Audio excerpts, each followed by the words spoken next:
सभी ज्योतिष प्रेमियों को मेरा नमस्कार। आज हम जितने ज्योतिष प्रेमी हैं उनके लिए एक ज्योतिष का फ्री कोर्स लेके आए हैं। कंप्लीटली आपको डिटेल में ए टू जेड पूरा ज्योतिष आपको सिखाएंगे। 90 डेज में इसको कंप्लीट कर देंगे। 90 डेज बाद आप कुंडली का परफेक्ट कुंडली को पूरा समझेंगे, कुंडली का परफेक्ट प्रेडिक्शन कर लेंगे। तो आइए आज अध्याय 1 शुरू करते हैं।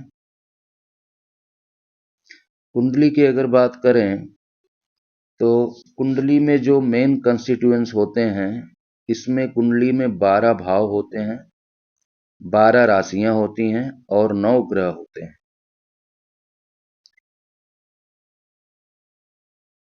हाउसेज भी बोलते हैं, भाव भी बोलते हैं। पहले भाव से लेकर के 12 भाव तक होते हैं इसमें, और ये फर्स्ट हाउस से second house anti clock wise direction में मूव करने पर मिलता है। राशियां हमारी टोटल 12 राशियां होती हैं। मेष, वृष, मिथुन, कर्क, सिंह, कन्या, तुला, वृश्चिक, धनु, मकर, कुंभ और मीन।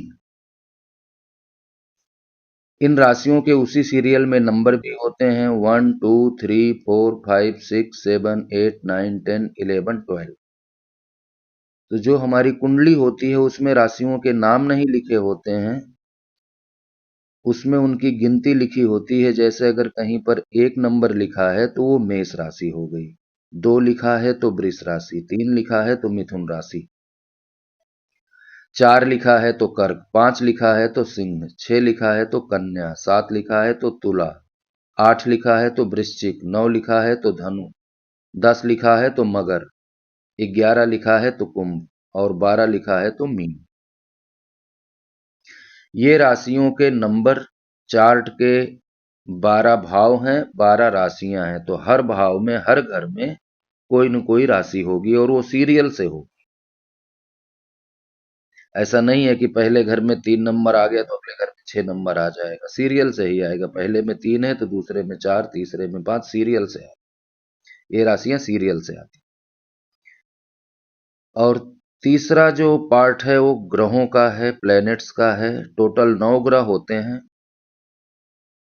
सूर्य, चंद्रमा, मंगल, बुध, गुरु, शुक्र, शनि, राहु, केतु।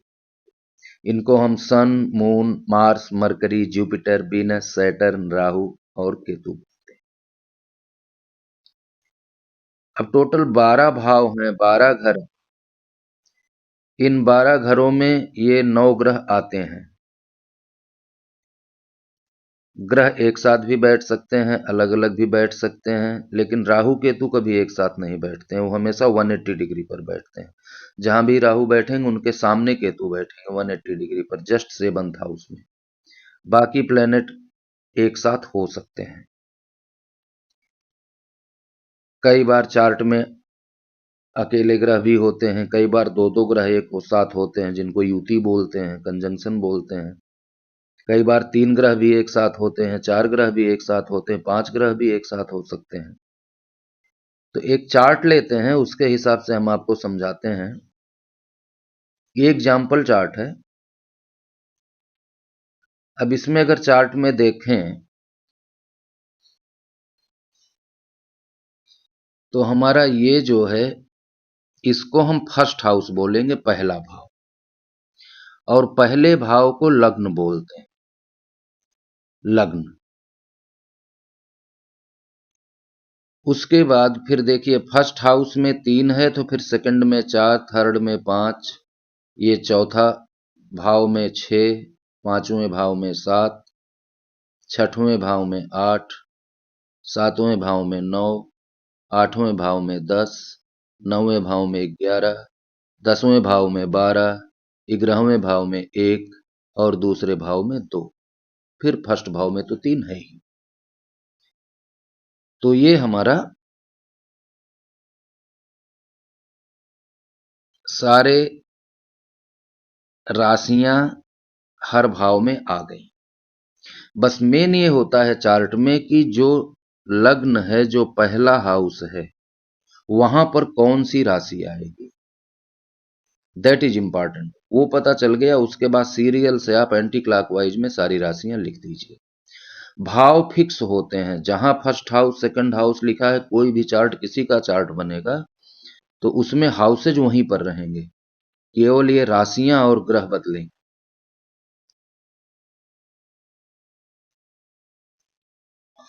अब जैसे हम देखें, लग्न जो हमने बोला 3 नंबर यहां लग्न राशि में आया हुआ है। ये कैसे आता है?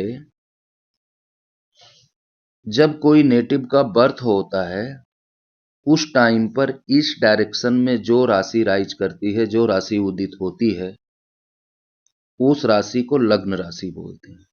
तो उसको हम कुंडली के फर्स्ट हाउस में लिख देते हैं और उसके अकॉर्डिंगली आगे बढ़ते चले जाते हैं एंटी क्लॉकवाइज डायरेक्शन में। तो जिसका चार्ट है, उसके बर्थ के टाइम पर पूर्व दिशा में मिथुन राशि उदित हो रही थी, तो इसका लग्न मिथुन हो। लग्न हमने यहां प्लेस कर दिया। उसके बाद फिर दूसरे भाव में 4 नंबर कर्क राशि, तीसरे भाव में सिंह राशि, चौथे भाव में कन्या, पांचवें भाव में तुला, छठवें भाव में वृश्चिक, सातवें भाव में धनु, आठवें भाव में मकर, नौवें भाव में कुंभ, 10वें भाव में मीन, 11th हाउस में मेष और 12th हाउस में वृष। तो ये हमारी सारे घरों में राशियों का प्लेसमेंट हो गया। फिर से बता दूं, सबसे इंपॉर्टेंट लग्न है, फर्स्ट हाउस में कौन सी राशि रखनी है। फर्स्ट हाउस में वो राशि रखते हैं जो बर्थ के टाइम पर ईस्ट डायरेक्शन में उदित होती है। अब एक चंद्र राशि की बात आती है। इस चार्ट में चंद्रमा जिस राशि में होते हैं, किसी भी चार्ट में चंद्रमा जिस राशि में होंगे, उसको हम चंद्र राशि बोलें। जैसे इस चार्ट में चंद्रमा 8 नंबर राशि में, 8 नंबर राशि वृश्चिक राशि होती है, तो इस चार्ट के लिए बोला जाएगा कि इस चार्ट की जो चंद्र राशि बनती है वो वृश्चिक राशि, और जो लग्न बनता है वो मिथुन। तो इसका लग्न मिथुन होगा और चंद्र राशि वृश्चिक होगी। ये क्लियर हो गया होगा आप लोगों को। अब इसके बाद अगला आता है, जो राशियां हैं, 12 राशियां हैं, उनके लॉर्ड कौन कौन से हैं, स्वामी कौन कौन से हैं। सीरियल नंबर इनका फिक्स है, जिस सीरियल में लिखे हैं उसी सीरियल में रहता है। अगर कहीं 8 नंबर लिखा है तो हमको ये समझ जाना चाहिए कि वो वृश्चिक राशि। 12 नंबर लिखा है मीन राशि है, 1 नंबर लिखा है मेष राशि है। इनके स्वामी फिक्स हैं, इनके लॉर्ड फिक्स हैं। मेष राशि के स्वामी मंगल होते हैं, वृष के शुक्र, मिथुन के बुध, कर्क के चंद्रमा, सिंह के सूर्य, कन्या के बुध, तुला के शुक्र, वृश्चिक के मंगल, धनु राशि के स्वामी गुरु होते हैं, मकर राशि के स्वामी शनि होते हैं, कुंभ राशि के भी स्वामी शनि होते हैं, और मीन राशि के स्वामी गुरु होते हैं। ये 12 की 12 राशियां हैं और उनके स्वामी। आगे इनका डिटेल में डिस्कशन करेंगे, क्या इंपैक्ट आता है चार्ट में, कैसे प्रिडिक्शन करते हैं। अब इसके बाद नेक्स्ट हम देखते हैं नक्षत्र को। टोटल 27 नक्षत्र हम लोग लेते हैं।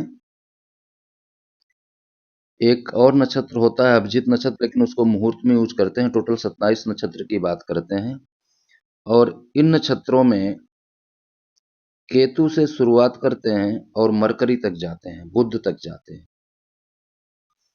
और इनका सीरियल यही रहता है: केतु, शुक्र, सूर्य, चंद्रमा, मंगल, राहु, गुरु, शनि, बुध। फिर वही रिपीट होने लगे: केतु, शुक्र, सूर्य, चंद्रमा, मंगल, राहु, गुरु, शनि, बुध।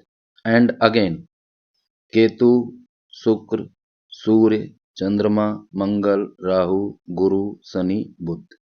तो ये टोटल 9 ग्रह हैं और 27 नक्षत्र हैं।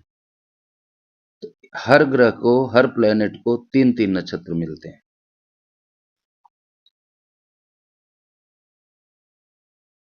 जब किसी जातक का जन्म होता है तो उस समय चंद्रमा जिस नक्षत्र में रहते हैं वो उसका नक्षत्र हो जाता है, जन्म नक्षत्र। और उसी जन्म नक्षत्र के हिसाब से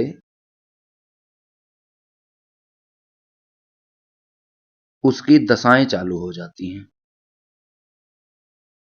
जैसे किसी का जन्म नक्षत्र शतभिषा नक्षत्र है तो उसके जन्म के समय पर राहु की महादशा चालू हो जाएगी। फिर उसके बाद सीरियल से गुरु की दशा आएगी, फिर शनि की आएगी, फिर बुध की आएगी, फिर केतु की आएगी, फिर शुक्र की आएगी, फिर सूर्य की आएगी, फिर चंद्रमा की आएगी, फिर मंगल की आएगी, और फिर दोबारा राहु, गुरु, शनि, बुध, केतु, ये रिपीट होंगे।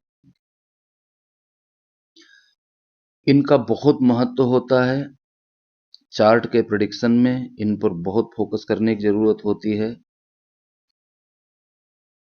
इनका एक पीरियड होता है, केतु का इतने साल की दशा होगी, शुक्र की इतने साल की दशा होगी, वो सारे हम लोग आगे पढ़ेंगे।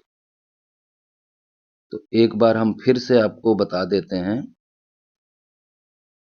कुंडली में 12 घर होते हैं, 12 भाव होते हैं। पहले भाव को लग्न कहा जाता है। लग्न कैसे पता चलता है? जातक के बर्थ के समय पर जो राशि पूर्व दिशा में उदित होती है उसको लग्न राशि बोलते हैं। उसका नंबर फर्स्ट हाउस में लिख देते हैं, उसके अकॉर्डिंगली एंटी क्लॉकवाइज डायरेक्शन में सारी राशियां लिख देते हैं।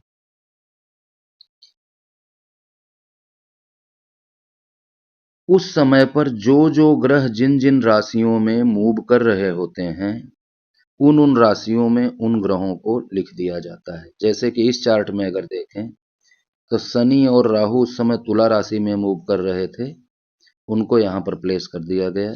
चंद्रमा वृश्चिक राशि में थे। बुध, सूर्य, मंगल और शुक्र ये चारों प्लेनेट कुंभ राशि में थे। केतु मेष राशि में थे और गुरु वृष राशि में थे। तो सारे प्लैनेट्स को जिन जिन राशियों में थे वहां पर प्लेस कर दिया।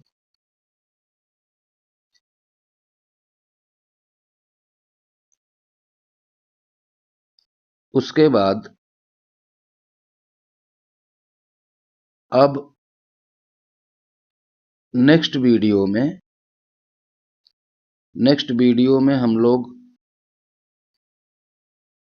एक एक भाव के बारे में समझेंगे कि हर भाव जो चार्ट में है वो हर भाव किन किन चीजों को प्रेजेंट करता है। 1 से लेकर 12 भाव हैं।